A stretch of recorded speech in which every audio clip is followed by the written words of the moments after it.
የተማርነው ለባርነት አይደለም ላልተኖረው ልጅነታችን ስንል እስከ ጥግ እንሄዳለን ሕይወታችን ዋጋ አለው እርካታ ቤት ኪራይ አይከፍልም ዳቦ አይሆንም ላልተኖረው ልጅነታችን ስንል እስከ ጥግ እንሄዳለን Enough is enough. የተማርነው ለባርነት አይደለም Enough is enough. ለጤና ባለሙያ የጤና ዋስትና ይገባዋል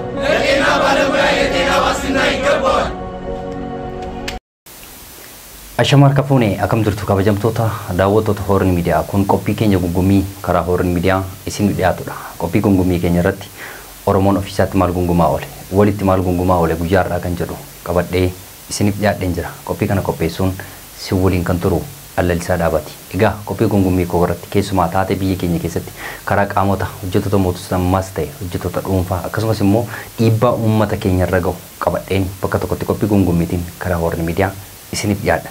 Dhamarree isinis media kan like subscribe gochuu hin dagatinaa yaadaaf qeeqa qabdan komentii jalatti barreessuu ni dandeessu. Egaa qabxii tokkoffaa yookaan gungumii tokkoffaa guyyaa har'aa bakkeewwan garaagaraa keessatti hojjettoonni mootummaa keessaa warreen fayyaa hojjetan yookaan immoo hospitaala keessaa warreen hojjetan bakkeewwan garaagaraatti dhaadannoo garaagaraa gaggeessaa jiru. Dhaadannoo sana keessatti maal akka jedhaniif akkasumas immoo bakkeewwan garaagaraa keessatti nageenya dabalatee maaltu raawwatama akka oole qabadhee isiniif dhiyaadheen jira. Hanga xumura qophii kootti immoo na waliin tura.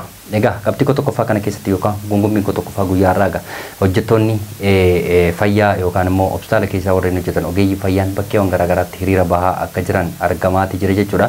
Hiriira kana keessatti dhaadannoo garaagaraa keessumaa hojii dhaabuuf akka jiran illee dhaadannoo isaanii yookaan immoo guyyaa har'aa hiriira isaanii kana keessatti illee dubbataniiti jiru jechuudha.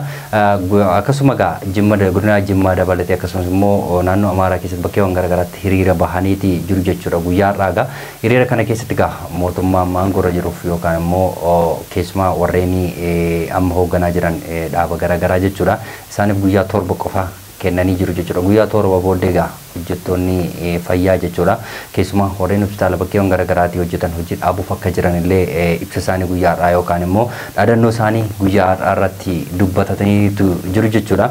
Egaa as keessatti wayii keessumaa warreen hojjettoonni fayyaa yookaan immoo waajjira fayyaatti warreen hojjetan bakkeewwan garaagaraa hospitaala dabalatee jechuudha. Yeroo darbe hiriira bahanii yookaan tibbana kan hiriira bahanii turuun ni yaadatama. Hiriira kana keessatti keessumaa warreen hospitaala bakkeewwan garaagaraatti hojjetan illee sadarkaa ari'amuuf akkasumas immoo sadarkaa hidhamuu irra gahanii turuun ni yaadatama. Kanas ibsa koo yeroo dura yookaan gungumii koo yeroo darbe keessatti dubbadheen jira jechuudha. Ammas bakkeewwan garaagaraa keessatti godina Jimmaa dabalatee akkasumas naannoo Amaaraa bakkeewwan garaagaraa keessatti ibsa isaanii guyyaa har'aa yookaan hiriira isaanii guyyaa har'aa fi dhaadannoon isaanii guyyaa har'aa guyyaa torba akka ta'e yookaan immoo guyyaa torba bichaa kennanii fi jiru jechuudha. Kana booddee hojii akka dhaabuuf akka jiranii fi diinagdeen akkasumas immoo keessumaa qaala'insa jireenyaa biyya keenya mudachaa jiru yookaan immoo mindaa isaan nyaachaa jiranii fi qaala'insi jireenya biyya keenyatti mudachaa jiru wal simachaa akka hin jirrellee dubbataniitu jiru jechuudha. Ibsa isaanii guyyaa har'aa kana keessatti kanaaf taateen bakkeewwan garaagaraatti ta'aa jiruu fi keessumaa sababa qaala'insa jireenyaa godinaalee garaagaraa akkasumas immoo guutummaa biyyaatti mudachaa jiru dandamachuu hin dandeenye jechuudha warreen ogeeyyoonni fayyaa kuni. Kanaaf hiriira isaanii guyyaa har'aa kana keessatti yookaan yeroo darbeeraa yeroo darbe hiriira bahan sana keessatti mootummaan gaaffii isaaniif deebii kennuu hin dandeenye jechuudha. Kanaaf irra deebi'een guyyaa har'aallee hiriira bahanii jiru jechuudha bakkeewwan garaagaraa keessatti. Kanaaf hojjettoonni fayyaa mindaa isaanii nyaatanii fi keessumaa bakkeewwan garaagaraatti wal'aansa isaan uummataaf godhanii fi mindaa mootummaan kaffalaa fi jirummoo wal argachaa akka hin jirre gaaffii karaa mirgaa gaafatanii turuun ni yaadatama jechuudha. Kanaan dura kanaaf gaaffii isaan gaafatan ammas fudhatama argachuu hin dandeenye gama mootummaatiin jechuudha. Kanaaf guyyaa har'aa hiriira bakkeewwan garaagaraatti bahanii dhaadannoo garaagaraa gaggeessanii guyyaa torba booddee immoo hojii dhaabuu akka danda'an illee ibsa isaanii guyyaa har'aa keessatti hojjettoonni fayyaa dubbataniitu jiru jechuudha. Kanaaf gama mootummaatiin akkamitti gaaffiin hojjettoonni fayyaa gaafatan yookaan waajjiraalee garaagaraa irraa warreen gaafatan kana keessatti gaaffii isaaniif deebiin dhabamuun kunis gidduu isaaniitti wal dhabdee cimaa dhuumaa akka jiru argamaati jira jechuudha. Kanaaf yeroo darbe irraa kaasee barsiisonni illee gaaffii gaafatanii barsiisota sanaaf illee gaaffii otoo hin deebiin bakkeewwan garaagaraatti isin qaama biraa deeggartu yookaan immoo unuu mormitu jedhanii barsiisota garaagaraa illee bakkeewwan garaagaraatti hidhaa turuun ni yaadatama qaamumti mootummaa jechuudha. Ammas kanaaf kan barsiisotaas fala dhabee kan hojjettoota fayyaa yookaan immoo warreen hospitaala keessa bakkeewwan garaagaraa ogeeyyii fayyaa jechuudha. Ansaanis fala argachuu hin dandeenye jechuudha. Kanaan marsaa lammaffaa guyyaa har'aa bakkeewwan garaagaraatti hiriira bahanii jiru jechuudha. Gama mootummaatiin keessumaa barsiisotaa fi warreen hojjettoota fayyaa fi miindaan dabalamuu dhiisuun kun dhiibbaa biyya keenya irratti geessisuu akka danda'u beekamaadha jechuudha. Kanaaf hojjettoonni mootummaa yookaan immoo waajjiraalee garaagaraa keessa walleen hojjetan illee barsiisaa fi akkasumas immoo hojjetaa fayyaa ol akka nyaatan beekamaadha kaabineen jechuudha. Kanaaf akkamitti ilaalcha keessa galamee hojii guddaa kan hojjechuu danda'u keessumaa barsiisaa fi ogeeyyii fayyaa jechuudha. Isaanitu akkuma waajjiraalee garaagaraa yookaan immoo qaama mootummaa keessaallee barsiisaa fi hojjetaa fayyaadha jechuudha. Kan irra caalaa humna isaa baasee kan hojii hojjetu jechuudha. Garuu miindaa gadaanaa kan nyaatu immoo barsiisotaa fi akkasumas immoo warreen waajjira fayyaa keessaa hojjetanidha jechuudha. Kanaaf ogeeyyoonni fayyaa bakkeewwan garaagaraa jiran hiriira irraa ba'an illee kanuma dubbatan jechuudha. Kanaaf rakkoo guddaan gama barsiisotaa fi gama hojjettoota fayyaatiin yookaan immoo waajjiraalee fayyaa keessaa warreen hojjetan mudachaa jira jechuudha. Qaala'insa jireenya dabalate. Kanaaf gama mootummaatiin akkamitti ilaalcha keessa galamee hojjettoota kanaaf dabalamuun rakkoo itti ta'e. Kanaaf otoo qaama gara biraa ta'e yookaan waajjiraalee gara biraa yookaan immoo warreen mootummaa kanaaf ergaman otoo ta'ee guyyaa lama bulu miindaan dabalamuusaa jechuudha. Kanaaf bakkeewwan garaagaraatti hojjettoonni fayyaa keessa warreen waajjira garaagaraa keessa hojjetan keessumaa warreen fayyaa keessa hojjetanii barsiisonni rakkoo guddaa fi qaala'insi jireenya isaa mudachaa jiru dandamachuu akka hin dandeenye illee dubbatachaa jiru.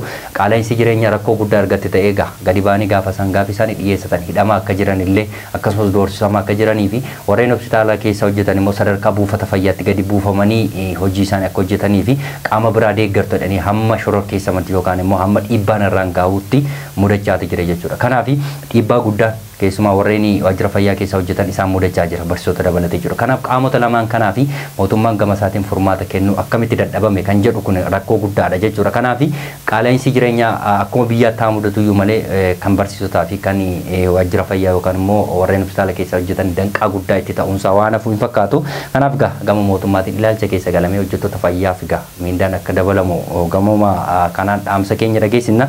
Isa taansee faannoo fi raayyaan ittisa biyyaa bakkeewwan garaagaraatti har'as lolli isaanii akkuma itti fufeetti jira jechuudha. Dhaadannoon gama lamaaniinuu akkuma itti fufeetti yookaan immoo akkuma dubbatamaa jirutti agamaati jira jechuudha. Gama raayyaa ittisa biyyaatiinis guutummaa guututti faannoo bakkeewwan garaagaraatti irra aanaa akka jiruuf booyya akka jirullee dubbatamaa turus gama faannootiinis bakkeewwan garaagaraatti akka raayyaa ittisa biyyaa humna rukutaa akka jirus dubbatamaatti jira. Garuu wanti qabatamaa guyyaa kaleessa hoogganaa isaanii shawaa keessatti raayyaan ittisa biyyaa ajjeesee turuun ni yaadatama. Isarratti immoo boquun isaanii waan gadi cabe fakkaata jechuudha. Gama faannootiin kanaaf bakkeewwan garaagaraatti waraana bilisummaa Oromoo dabalatee keessumaa Oromiyaa keessatti lolli isaanii gidduu isaaniitti gaggeeffamaa jiru. Uummata hedduu gaagaa akka jiruu fi qabeenya hedduullee balleessaa akka jiran lolli gidduu isaaniitti adeemamaa jiru mul'ataatti jira jechuudha. Kanaaf namoonni nagaanis bakkeewwan garaagaraatti miidhaa guddaan irra gahaa akka jiru argamaati jira jechuudha.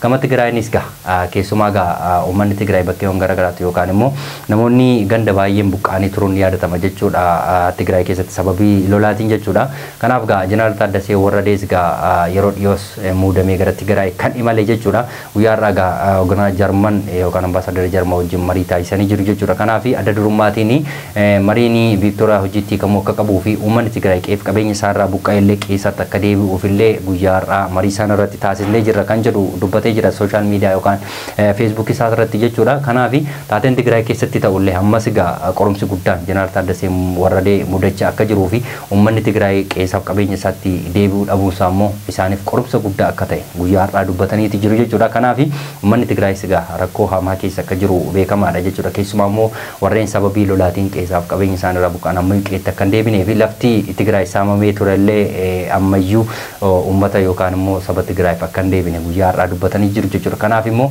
mariin Viiktooriyaa taasifame kuni uummanni qeessatti akka deebi'uu fi lafti saamamellee Tigraayiif akka deebi'u guyyaa har'aa mari'anneera kan jedhu dubbataniiti jiru. Kun immoo gara fuulduraatti qorumsa guddaa akkatti ta'u argamaati jira jechuudha. Egaa kabajamtoota daawwattoota Hoorn Miidiyaa qophii gungummii koo kana keessatti keessumaa bakkeewwan garaagaraa keessatti hiriira guyyaa har'aa warreen waajjira fayyaa keessa hojjetan hospitaala keessa warreen hojjetan hundi hiriira ba'anii sababii qaala'insi jireenyaa fi miindaan nuuf dabalamuu qaba kan jedhu ibsa isaanii guyyaa har'aa keessattii fi akkasumas immoo guyyaa torba booddee hojii dhiisuu akka qabanii dhaamsa isaanii dhageessifatanii jiru jechuudha. Kanaaf gama mootummaatiin hojjettoota fayyaaf eegumsi taa'ame yookaan immoo miindaan akka dabalamuu fi dhaamsa keenya isa dhumaati jechuudha. Kanaafi bakkeewwan garagaraatti lola faannoo dabalatee akkasumas waraana adda bilisummaa Oromoo fi wal dhabdee naannoo Tigraay keessatti mudachaa jiru akkuma itti jira. Egaa kabajamtoota daawwattoota Horni Miidiyaa qophiin gungummii koo guyyaa irraa kan hanga ammaatti daawwattoota ture. Qophii kana qopheessuun si waliin kan ture Allalisaa Dhaabaati. Qophii gungummii biraan hanga walitti deemtu immoo qophiilee Horni Miidiyaa waliin turtii gaarii qabaadhaa.